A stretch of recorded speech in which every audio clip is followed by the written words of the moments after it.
তাবারাকাল্লাযী জাআলা ফিস সামাই বুরুজান ওয়া জাআলা ফিহা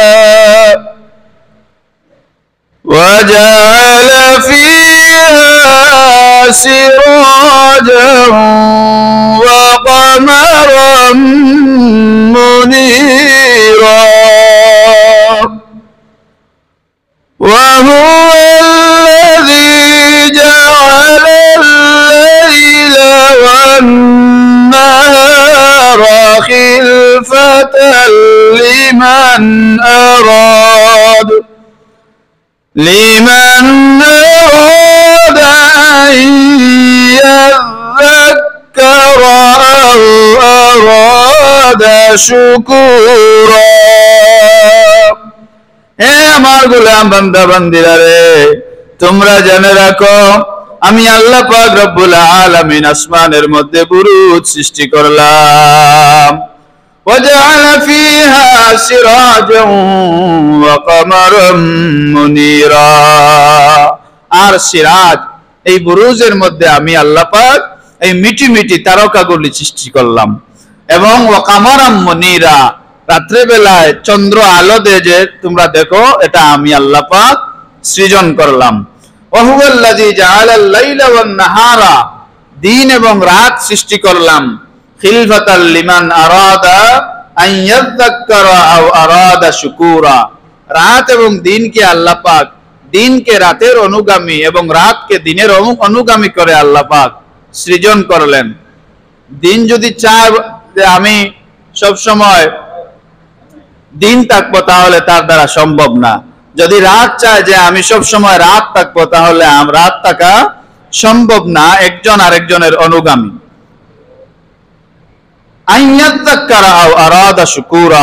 আমি এ সমস্ত একটার উপর আরেকটা প্রাধান্য দিয়ে সৃজন করার কারণ হলো তোমরা যেন আমি আল্লাহ পাক রব্বুল আলামিনের উপদেশ গ্রহণ করো আর শুকর আদায় করো।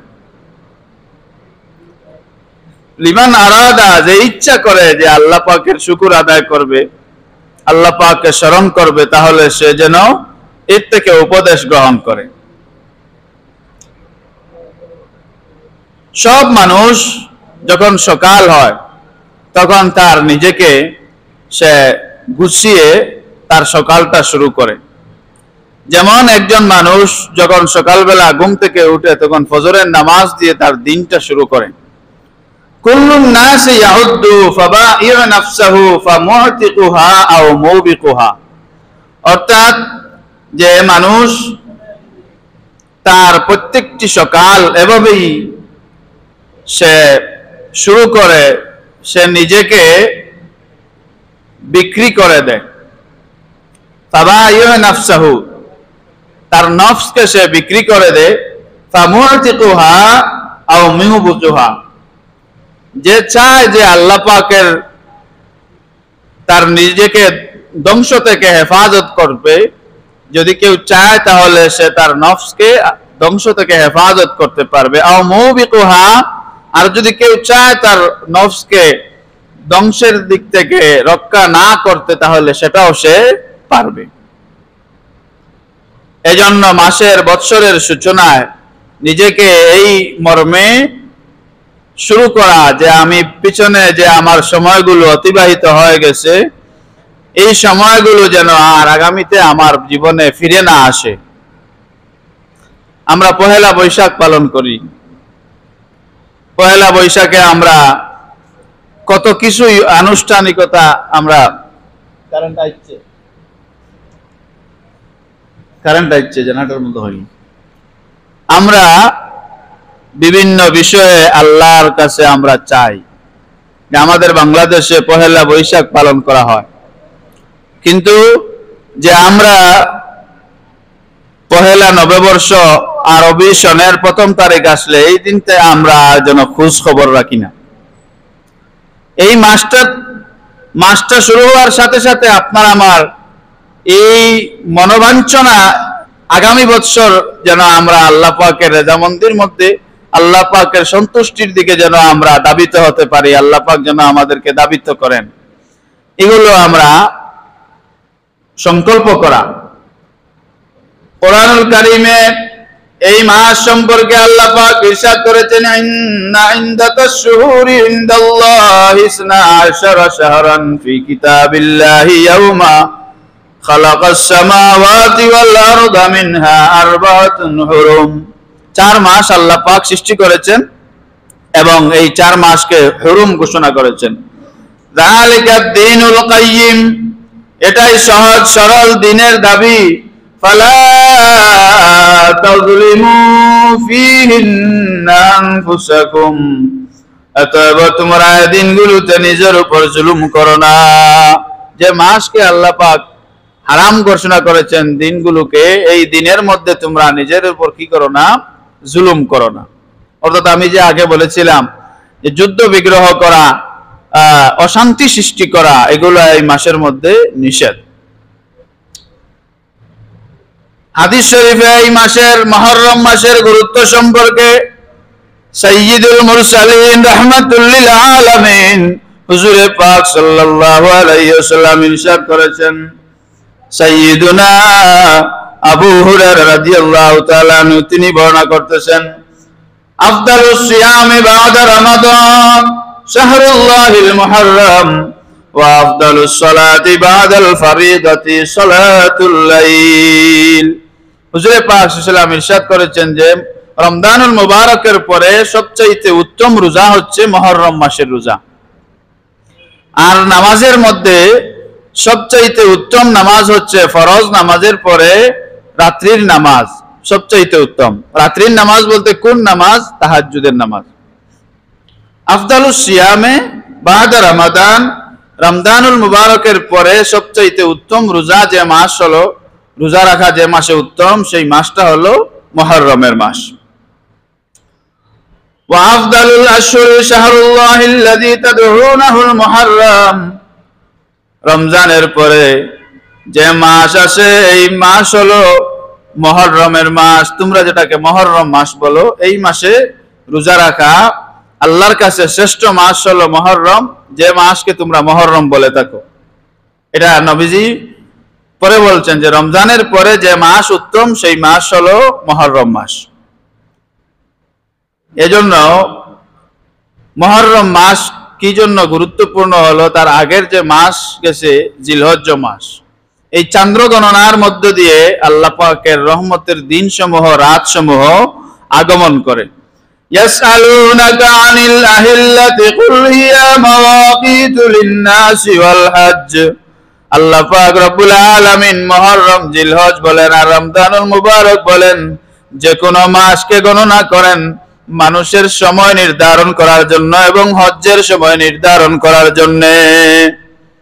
কোনদিন ইংরেজি মাসের সাথে সম্পর্ক রেখে কি হজ হয়েছে? না, সব সময়ই আরবি মাসের সাথে গণনা করে হজ হয়, মানুষ রোজা রাখেন।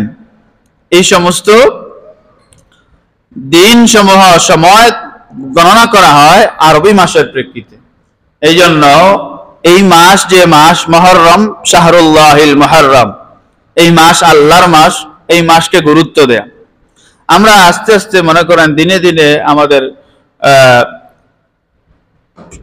প্রচলিত যে বিষয়গুলো আসে, এগুলো থেকে আমরা ছিটকে পড়ে যাচ্ছি। আমরা সব দিন এবং সব রাতকে, আমরা সব মাসকে সমান মনে করি। এজন্য দিন আসে যায়, রাতও আসে যায়, বছর কোন দিকে যায় আমরা বুঝতে পারি না। বুঝার জন্য বরকত কমে গেছে, এজন্য সব জিনিসেরই বরকত কমার কারণে এরকম হয়।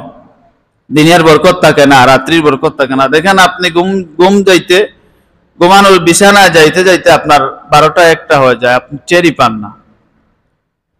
কেন পাই না আমরা? বরকত নাই।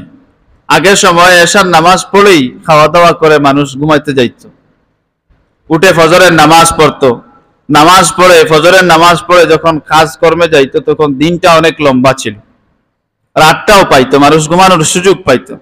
কিন্তু এখন রাত 12টা-1টা হয়ে যায়, আমরা বিছানায় যাইতে পারি না। পরবর্তীতে দেখা গেল ফজরের নামাজ পড়ে গিয়ে আবার ঘুম দিলাম, 10টা-11টায় উঠলাম, উঠে আর আমরা এই দিনের বরকত পাই না। কাজ যদি আপনি শুরু করেন তা জোহরের আগে কাজ আমার শেষ হয় না, ফলে দেখা গেল জোহরের নামাজটাও আমাদের ফাউত হয়ে গেল। হুজুরে পাক সাল্লাল্লাহু আলাইহি ওয়াসাল্লাম বৎসরের যে কোনো নতুন চাঁদ আগমন করলে দোয়া করতেন, আল্লাহুম্মা আহিল্লাহু আলাইনা বিল ইয়ুমনি ওয়াল ঈমানি ওয়াস সালামাতি ওয়াল ইসলামি ওয়াত তাওফীকি লিমা তুহিব্বু ওয়া তারদা রব্বি ওয়া রাব্বুকাল্লাহ। আমরা একবার চিন্তা করি যে গতকাল তো আমাদের নতুন চাঁদ উঠলো, আমরা কয়জনের চাঁদ দেখে দোয়া পড়েছি? এই চাঁদ দেখে আমরা কতজন দোয়া পড়েছি? দেখা যাবে 2-4 জন পাওয়া যাবে, বাকি সব নাই। আমরা চাঁদ তালাশ করি না। এই চাঁদ তালাশ করার জন্য তালাশ মুমিনের ইমানের অংশ।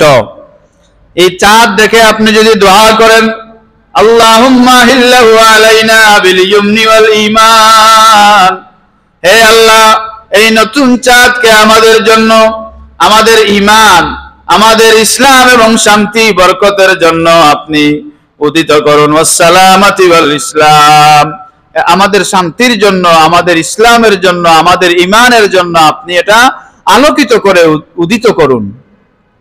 আল্লাহুম্মা হিল্লাহু আলাইনা বিল ইয়ুমনি ওয়াল ঈমান ওয়াস সালামাতি ওয়াল ইসলাম ওয়াত তাওফীকি লিমা তুহিব্বু ওয়া তারদা, আপনার সন্তুষ্টি অর্জনের জন্য আমাদেরকে তৌফিক দাও আর এই চাঁদকে উদিত করে দাও।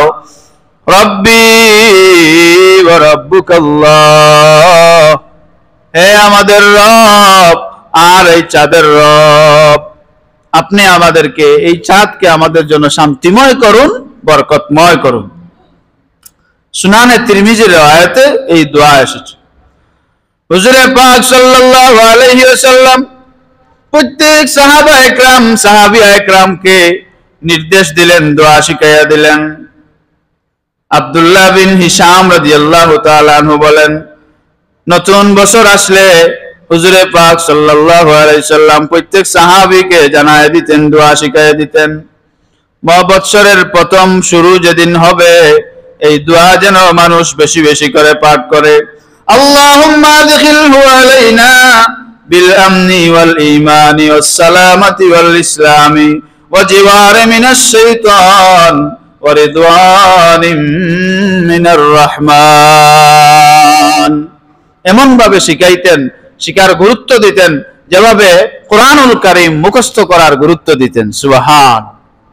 বৎসরের প্রথম আগমন হলে এমন দোয়া নবীজি গুরুত্ব সহকারে সাহাবা একরামকে শিখায় দিয়েছেন, যেভাবে কোরআনুল কারীম মুখস্থ করার জন্য গুরুত্ব দেয়া হতো, ঠিক একইভাবে এই দোয়া মানুষকে মুখস্থ করার জন্য রাসূলুল্লাহ সাল্লাল্লাহু আলাইহি সাল্লাম তাগিদ দিয়েছেন। আল্লাহুম্মা আদখিলহু আলাইনা বিল আমনি ওয়াল ঈমান, আল্লাহ এটা এই মাসকে প্রবেশ করাও আমাদের ঈমান, আমাদের ইসলাম, শান্তি, রহমত, বরকতের জন্য এই বছরকে আপনি আগমন ঘটান। ওয়া জিওয়ারি মিনাশ শাইতান, শয়তানের প্ররোচনা থেকে বাঁচান। ওয়া রিদওয়ানিম মিনার রহমান, আর রহমান আপনি দয়ালুর সন্তুষ্টি অর্জনের জন্য এই বৎসরকে আপনি ঢুকান। সবাই বলি আমিন।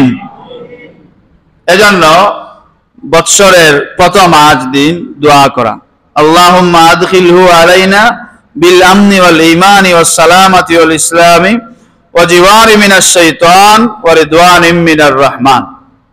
আল্লাহর কাছে দোয়া করা। আরবিতে দোয়া আমরা পারি না, বাংলাতে দোয়া আমরা জানি না, আসে দোয়া আমরা আল্লাহ করব, আল্লাহ এই বৎসরকে আপনি আমাদের জন্য কল্যাণময় করুন, শান্তিময় করুন, বরকতময় করুন, এগুলা দোয়া করা। এই সমস্ত উপদেশ কার জন্যে? জ্ঞানীদের জন্যে।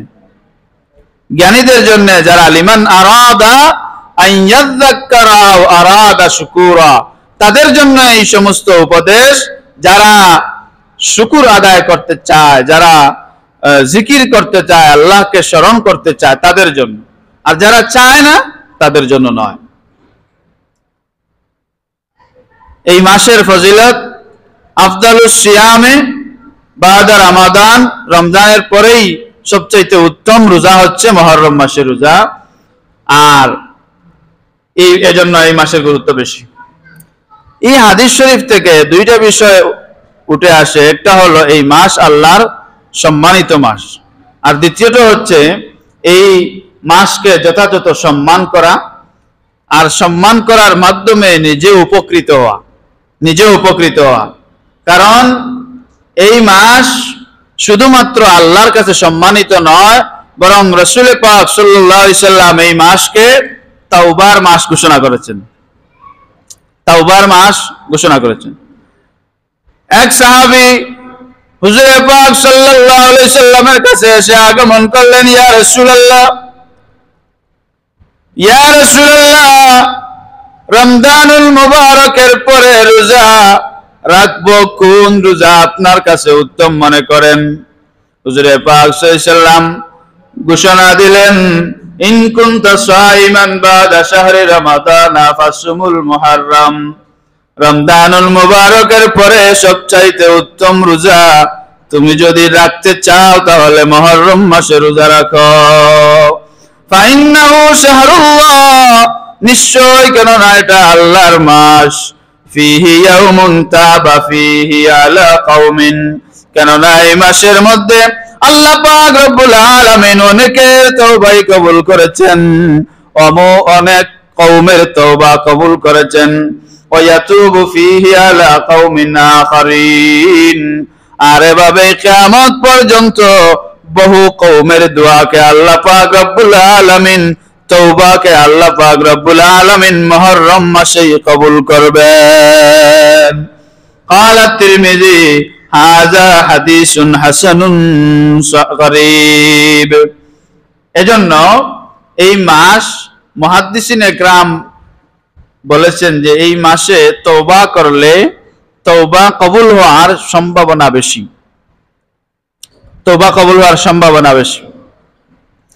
মুহররম মাসে তওবা কবুল হয়, এগুলো আমরা পরবর্তীতে আলোচনা করার চেষ্টা করতেছি। যে হযরত আদম আলাইহিস সালাতুস সালাম, নূহ আলাইহিস সালাতুস সালাম, বিভিন্ন নবী, আম্বিয়া ইকরাম, মুরসালিন এবং অনেক মানুষের, অনেক ইমানদার বান্দাবান্দীদের দোয়া এই মুহররম মাসেই কবুল হয়েছে, এটা প্রমাণিত। এজন্য রাসূল পাক সাল্লাল্লাহু আলাইহি সাল্লাম এই মাসকে তওবার মাস বলেছেন। বান্দার আকুতি থাকে যে উপযুক্ত সময়, কোন মানুষের কাছে যদি আপনি সাহায্য চাইতে যান তাহলে উপযুক্ত সময় যাইতে হবে। আপনার সাহায্যের প্রয়োজন, একজন মানুষের কাছে আপনার সাহায্যের প্রয়োজন, তার সময় বুঝে আপনি যাওয়া। যদি আপনি অসময়ে যান তাহলে এই মানুষ না আপনাকে ফেরাতে পারবে, না সাহায্য করতে পারবে। এরকম হয়ে যায় না? উপযুক্ত সময় লাগে। উপযুক্ত সময় আপনি তার কাছে গিয়ে সাহায্য চাইলে অবশ্যই সে আপনাকে হেল্প করবে। এভাবে আল্লাহর কাছে চাইতে হলে উপযুক্ত সময়ের দরকার। উপযুক্ত সময় কি কি সময় আল্লাহ পাক এগুলো লুকিয়ে রাখেন নাই, সব কিছু আল্লাহ পাক মানুষের কাছে ফ্লাশ করে দিয়েছেন। সময় মতো আমার কাছে চাও, প্রত্যেক রাত্রির শেষ বেলা উঠে আমার কাছে চাও, আমি তো সাহায্য করবই। সামায় দুনিয়ায় রব আসেন না, এইখানে আসেন আর মানুষদেরকে ডাকতে থাকেন। জুমার দিনে এমন কিছু সময় আছে যে সময়গুলোতে আল্লাহর কাছে তওবা কবুল হয়। বৎসরের মধ্যে এমন কিছু রাত আছে, দিন আছে, এগুলোর মধ্যে আল্লাহ পাকের কাছে চাইলে আল্লাহ পাক তওবা কবুল করেন। এই হিসাবে এই মাসের চাইতে আপনি তওবার মাসে চাইবেন, আমরা চাইবো আল্লাহর কাছে, আমরা তওবা করব। বেশি বেশি ইস্তেগফার করা। এই মাসের গুরুত্বপূর্ণ আমল হলো বেশি বেশি ইস্তেগফার করা। আর সবচাইতে বড় আমল হলো মুহররম মাসে রোজা রাখা। তো রোজা কোন সময় আমরা রাখবো? যেমন মুহররমের 10 তারিখ আশুরার দিন। আশুরার দিন আমরা রোজা রাখা। আশুরার দিনের অর্থাৎ মুহররমের 10 তারিখ, তার আগের দিন 9 তারিখ, অথবা 10 তারিখ তার পরের দিন 11 তারিখ, 2 দিন রোজা রাখা। 2 দিন রোজা রাখা। আম্মা জান আয়েশা সিদ্দিকা রাদিয়াল্লাহু তাআলা আনহা তিনি বলতেছেন, জাহিলি যুগে মুহররম মাস আসলে আশুরার দিনে আমরা রোজা রাখতাম। জাহিলি যুগে রোজা রাখা হতো, মুহররম মাসকে সম্মান করা হতো।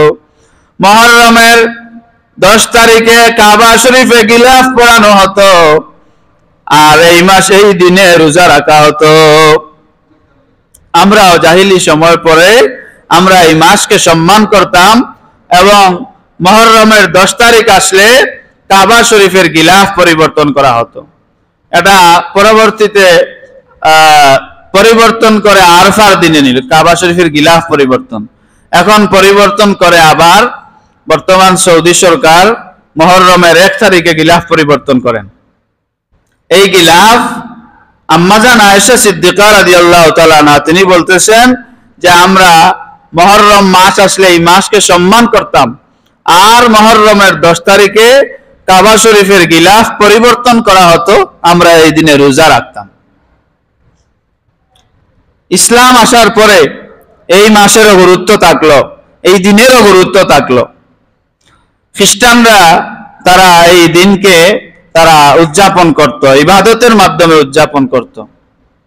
হুজুর পাক সাল্লাল্লাহু আলাইহি ওয়াসাল্লাম তাদেরকে জিজ্ঞাসা করলেন, তোমরা কেন এই দিনকে সম্মান করো, এই দিনে রোজা রাখো? তারা বলল যে আমরা আমাদের নবী মূসা আলাইহিস সালাতু ওয়াস সালামকে আল্লাহ পাক রব্বুল আলামিন এই দিনে শত্রুদের হাত থেকে রক্ষা করেছিলেন, আর ফেরাউনের দলবল সহ দরিয়ায় ডুবিয়ে মেরেছিলেন। এজন্য আমরা মূসা আলাইহিস সালাতু ওয়াস সালাম শুকরিয়া হিসেবে এই দিনে রোজা রাখতেন, আমরাও রোজা রাখি। যখন মক্কাতুল মুকাররমা থেকে হিজরত করে হুজুর আকরাম সাল্লাল্লাহু আলাইহি ওয়াসাল্লাম মদিনায় তাশরিফ নিলেন, সেখানে গিয়ে দেখলেন ইহুদিরা এই দিনে তারা ঈদ উদযাপন করে, মুহররমের 10 তারিখে তারা ঈদ উদযাপন করে।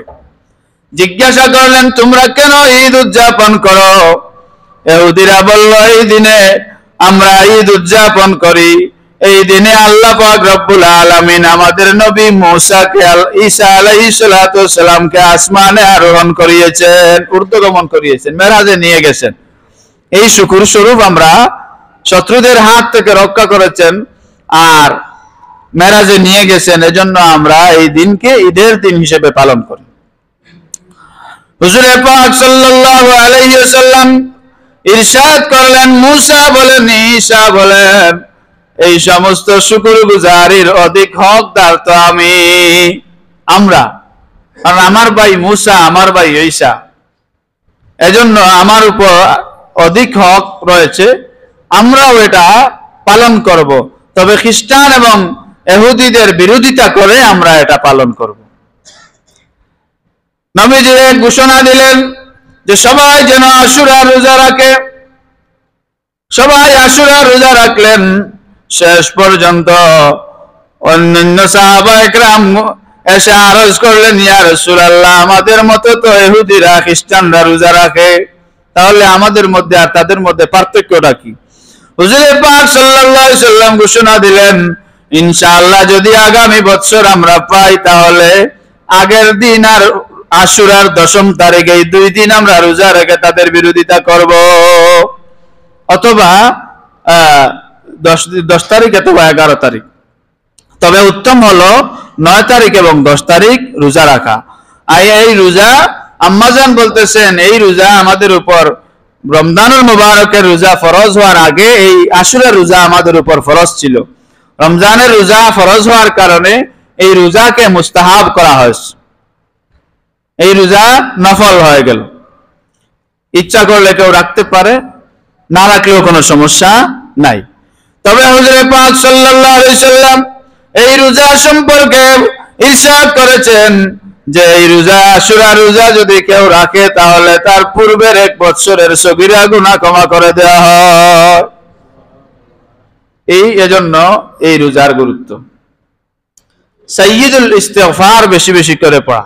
ইস্তিগফার যেটা পড়েন, আল্লাহুম্মা আনতা রাব্বি লা ইলাহা ইল্লা আনতা খালাকতানি وأنا عبدك وأنا على عهدك ووعدك ما استطعت أعوذ بك من شر ما صنعت أبوء لك بنعمتك علي وأبوء لك بذنبي فاغفر لي فإنه لا يغفر الذنوب إلا أنت. এটা সাইয়্যিদুল ইস্তিগফার পড়া। যদি এটা না পারেন তাহলে এমনিতেই ইস্তিগফার করা। তাহলে মুহররম মাসে বেশি বেশি তওবা করা। আয়েশা সিদ্দিকা রাদিয়াল্লাহু তাআলা আনহার কাছ থেকে আমরা জানতে পারলাম যে এই মুহররম মাস আল্লাহর সম্মানিত মাস। এই মাস ইসলাম আসার আগেও এই মাসের সম্মান ছিল, ইসলাম আসার পরেও এই মাসের গুরুত্ব কমছে না বাড়ছে? বাড়ছে, মুসলমানের কাছে এটা বাড়ছে। আরেকটা বিষয় হলো হুজুরে পাক সাল্লাল্লাহু আলাইহি ওয়াসাল্লাম ভবিষ্যৎবাণী করেছেন যে কিয়ামত যেদিন হবে এই দিনটা হবে আশুরার, মুহররমের 10 তারিখ হবে, আশুরার দিন হবে, বার হবে জুমাবার। এজন্য এই মাস আরো গুরুত্বপূর্ণ, মুসলমানদের কাছে আরো গুরুত্বপূর্ণ। আল্লাহুম্মা সাল্লি আলা সাইয়্যিদিনা মাওলানা মুহাম্মদ ওয়া আলা আলি সাইয়্যিদিনা Allahumma salli ala sayyidina maulana wa ala ali sayyidina hai mera dil tamasha गाहे शोता बन गया ता खज़ीना नूर लेकिन कसर शैता बन गया अल्लाहुम्मा सय्यिदिना मौलाना وعلى آل سيدنا সামিন আযম সাহাবায়ে কেরামের মধ্যে এমন ভাবে আল্লাহর হাবিব ঘোষণা দিয়ে দিলেন, আশুরা রোজার ঘোষণা। বললেন যে তোমরা যারা সকালে খাবার গ্রহণ করেছো সারা দিন যেন আর কেউ খাবার না খায়, আর যারা তোমরা খাও নাই তারা যেন তোমরা আর খাদ্য গ্রহণ না করো, তোমরা সূর্যাস্ত পর্যন্ত অপেক্ষা করো। হযরত রুবিয়া বিনতে মুআউযিজ রাদিয়াল্লাহু তাআলা আনহা তিনি বর্ণনা করতেছেন, ফারহানার খালা টাওয়ার হয়নি 1000 টাকা দিয়েছেন, হোক আমার হাওয়া। আল্লাহ তোমার বান্দির সদকারে কবুল ফরমাও, খানদানের तमाम জামিয়া মুর্দেগানে মাফ করে দাও। আল্লাহ আপনার বান্দির দিলের तमाम নেক হাজতরে পুরা করে দাও, আমিন ইয়া রাব্বাল আলামিন। আরেক মহিলা সদকা করছেন, আল্লাহ তোমার বান্দির সদকারে কবুল ফরমাও, দিলের तमाम নেক হাজতরে পুরা করে দাও, খানদানের জামিয়া মুর্দেগানে মাফ করে দাও, দিলের तमाम অশান্তিরে দূর করে দাও, আমিন ইয়া রাব্বাল আলামিন। রুবিয়া বিনতে মুআউযিজ রাদিয়াল্লাহু তাআলা আনহা তিনি বর্ণনা করতেছেন যে আমাদেরকে রাসূলুল্লাহ সাল্লাল্লাহু আলাইহি ওয়াসাল্লাম এই ঘোষণা দিলেন এবং বললেন যে তোমরা রোজা রাখো, তোমাদের বাচ্চাদেরকেও রোজা রাখাও। তো আমরা এই দিন আসলে আগে ভাগে থেকে আমরা বাচ্চাদের জন্য খেলনা রেডি করে রাখতাম। যখন তারা খাবারের জন্য কান্নাকাটি করত তখন আমরা খেলনাগুলো দিয়ে তাদেরকে বসিয়ে রাখতাম। এভাবেই সূর্য অস্ত যাইতো তখন আমরা ইফতার করতাম। সুবহানাল্লাহ। সাহাবিয়া ইকরাম তারাও এমন ভাবে তাদের বাচ্চাদেরকে গড়ে তুলতেন, রোজার তালকিন দিতেন, এমন ভাবে তাদেরকে গড়ে তুলতেন তারা যেন ছোটবেলা থেকেই এই আমল সম্পর্কে তারা যেন অভ্যস্ত হয়ে যায়। আর আমরা চেষ্টা করি আমাদের বাচ্চাদেরকে কিভাবে খাওয়াইয়া দাওয়াইয়া হৃষ্টপুষ্ট করা যায়, ঠিক না? আমরা এটা চেষ্টা করি, কারণ আমাদের মধ্যে থেকে এগুলো কমে গেছে। দেখেন আগেকার সময়ে মানুষ টাকা পয়সা এত ছিল না, আমল বেশি ছিল, মসজিদ এত সুন্দর ছিল না, কিন্তু মুসল্লির সংখ্যা বেশি ছিল, শান্তি ছিল। আপনারা তো এখানে অনেকেই আছেন, 4 আনা 2 আনা দিয়েও 3, 5, 6 কেজি মনে করেন চাল ডাল এগুলো কিনতে পারছেন, 2 টাকা দিয়ে জমির বিঘা কিনতে পারছেন। কিন্তু এখন লক্ষ টাকা দিয়েও জমির বিঘা পাচ্ছেন না। বরকত কমছে না বাড়ছে? কারণ কি? আমাদের আমাল, আমাদের এই দিন ইসলামের শিআর যেগুলো, এগুলোর প্রতি আমাদের সম্মান কমে গেছে। আমরা রাতকে রাত মনে করি না, দিনকে দিন মনে করি না। ওয়াখতিলাফিল লাইলি ওয়ান নাহারি লাআয়াতিল লিউলিল আলবাব, তাদের জন্যই উপদেশ যারা এটা জ্ঞানী, যারা বুঝতে সক্ষম। তো আমাদের সামনে আশুরার দিন আসতেছে, মুহররম মাস আসছে, আমরা এই মাসকে যথাযথ গুরুত্ব দেয়া। যেহেতু রাসূলুল্লাহ বলেছেন তাওবার মাস, এই মাসে আমরা বেশি বেশি করে তাওবা করা, ইস্তেগফার করা। নামাজ ছাড়া ইস্তেগফার করলে হবে না। মানুষকে কি দিয়ে আপনি বুঝাবেন, কি দিয়ে বলবেন, কি দিয়ে আপনি আল্লাহর দিকে আহ্বান করবেন? আচ্ছা, নামাজ আমাদের উপর ফরজ হয়েছে, নামাজ আমাদের উপর ফরজ হয়েছে, আমরা সবাই নামাজ পড়ি, কেউ যে পড়ি না তা নয়, পড়ি। এমন কিছু মানুষ আছেন যারা বাড়ি করে নামাজ পড়েন, বাসায় নামাজ পড়েন। ঘরে নামাজ পড়ার জন্য হুজুর কাকে অনুমতি দিলেন? যে অক্ষম, আমার ভাই দোয়া চাইরে আল্লাহ তোমার বান্দার দিলর তামাম কাজত্রে পুরা করে দেও। আপনার বান্দার মাই বাবা দাদা দাদি নানা নানি সব মূর্তি গান করে মাফ করে দেও, আমিন ইয়া রাব্বাল আলামিন। দোয়া আমরা ইনশাআল্লাহ একসাথে করব। আমাদের মধ্যে কিছু মানুষ আসি না, আমরা মসজিদে আইয়া জামাতে নামাজ পড়ি, আসি। কিছু মানুষ আসেন আমরা বাসাত নামাজ পড়ি, পড়ি না। যারা বাসাত নামাজ পড়েন আর যারা মসজিদে আইয়া পড়েন, দুইজনের মধ্যে উত্তম খেয়ে আর অদম খেয়ে, এটা আমরা বুঝতাম কিলা? এটা স্বাভাবিক আমরা বুঝা যার যে যারা মসজিদে আইয়া নামাজ জামাতে পড়েন এরা বাসায় নামাজির চাইতে উত্তম। আচ্ছা, আমরা যদি সবাই বাড়িতে নামাজ পড়িতে আমরা ফরজ আদায় হইতো না? হইব। বাড়িতে নামাজ পড়ার লাগে কার কথা আসে? যে অক্ষম অসুস্থ যারা, তারা বাসায় নামাজ পড়লে নামাজ হইব। আর মসজিদও কিতার লাগে আইয়া পড়িতাম? একগুলো মানুষ আছেন সুস্থ সবল, কিন্তু মসজিদে আইয়া জামাতে নামাজ পড়েন না।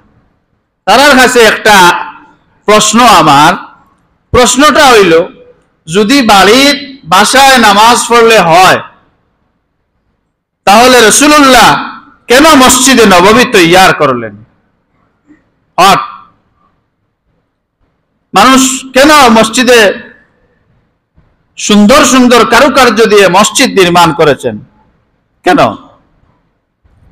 যদি বাসায় আমাদের নামাজ পড়লে হয়, তাহলে মসজিদ বানানোর প্রয়োজন আছে না। দলিল দিবে, তাকে দলিল দিয়ে আপনি আটকাতে পারবেন না।